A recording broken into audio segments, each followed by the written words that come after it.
Well, there is casting news, maybe, for Superman Legacy.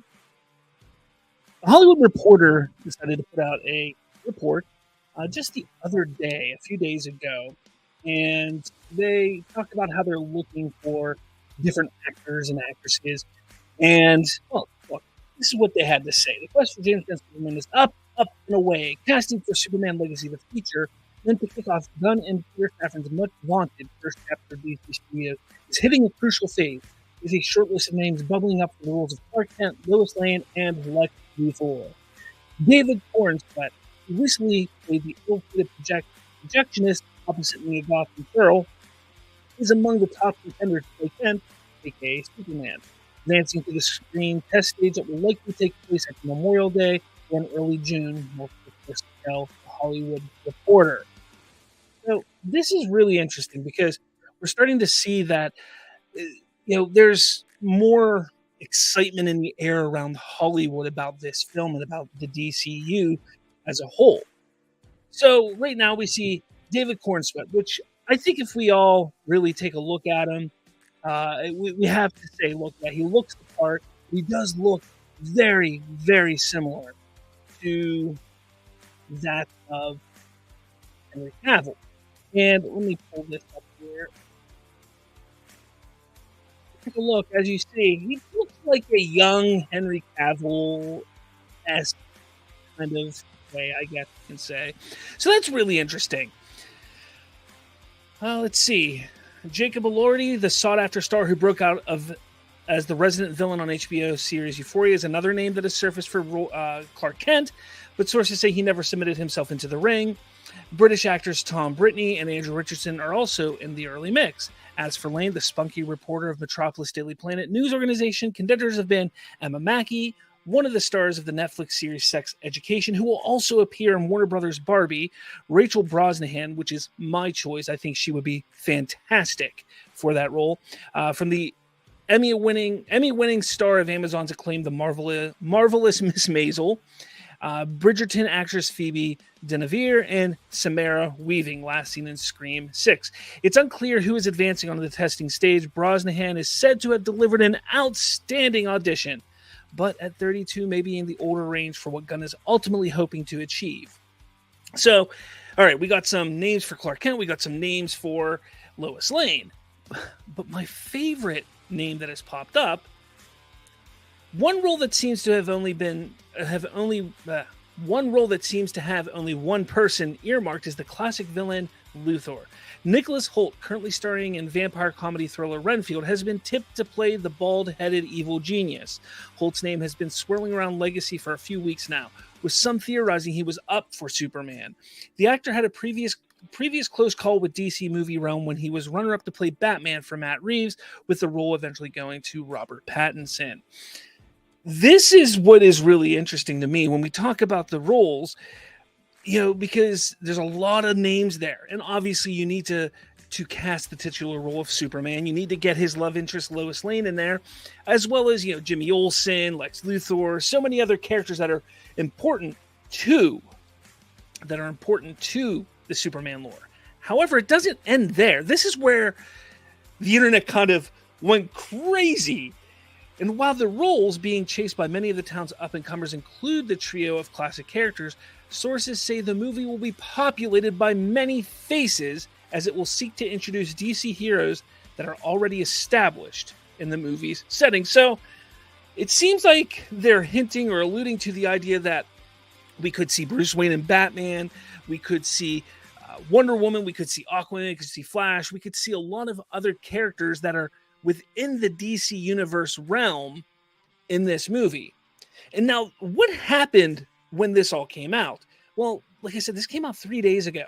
And it took a couple days for people to start talking about it on social media. But when they started talking about it, what ended up happening? Well, you got the Snyder boys freaking out and getting upset because, they're going to introduce characters that fast? I thought they couldn't introduce him that fast. I thought Zack Snyder, what he did was too fast. Look, I love what Zack Snyder did. And I always push back on those people who said that he introduced characters too quickly. As long as it works for the story, as long as they fit with what is going on, that's fine. Take a look at the X-Men movies. Take a look at what James Gunn did with the Guardians of the Galaxy films.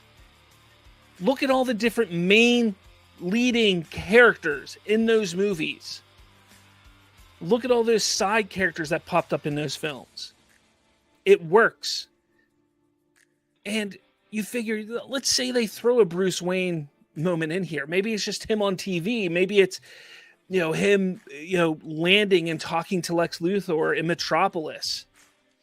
Is that really that big of a deal? No, it's just establishing that there's a Bruce Wayne in this entire galaxy, this universe of characters.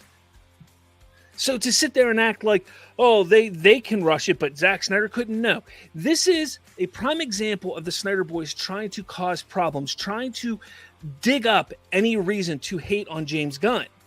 It wasn't James Gunn that was saying that in 2014, 2015, 2016.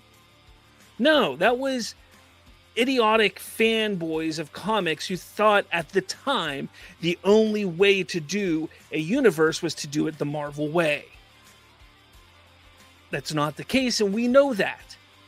So there's no reason to jump at Gunn for something he never did. He's writing his story, he's doing what he thinks is best for his story. And if it turns out that introducing the Trinity in a Superman movie is the right way to go, then let him do it. Let him cook. It's crazy to me to see how the Snyder fandom has gone full circle. They go and they would fight with different comic book movie fans, not 8 years ago, 6 years ago. Say, look, Zack Snyder was trying to build something. His Superman was the way it was because he was building to something. Other people are allowed to have different iterations of that character and these characters in this universe. They're allowed. And now when James Gunn is doing it, oh, you can't do that. You can't do that. Zack Snyder's way is the only way. No, you're just being hypocritical, like I've been saying constantly. So, no reason to be all up in arms about this, but I am really interested in all this casting because let's take a look at someone like Nicholas Hoult, who was up for Batman for Matt Reeves' Batman movie. Could he be the Batman here? Or is it for Lex Luthor? I know that, I think it was, I think Deadline came out and said he's actually up for Superman, but they do say that in here. They do say that he was up for Superman right here. So what could it be? Like I'm interested. I don't see Nicholas Hoult as Superman.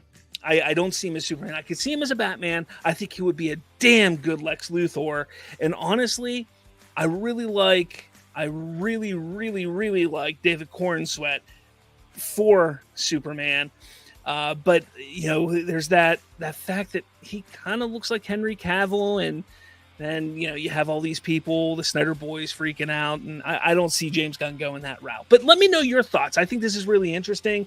I'm looking forward to this film. I know that James Gunn has come out and stated that, no, there's no front runners yet. It's a little premature. We haven't gotten to that point. But regardless, I think within the next 3 to 4 months, we're going to find out who our cast is, at least some of the major players for Superman Legacy, as we get closer and closer to Comic-Con at San Diego this year. So it should be interesting. Let me know what you think is going to happen. Let me know who you want to see play Superman, who you want to see play Luthor, Lois Lane, Batman, all that jazz. Let me know in the comments. Thank you so much for watching, and I'll talk at all of you later.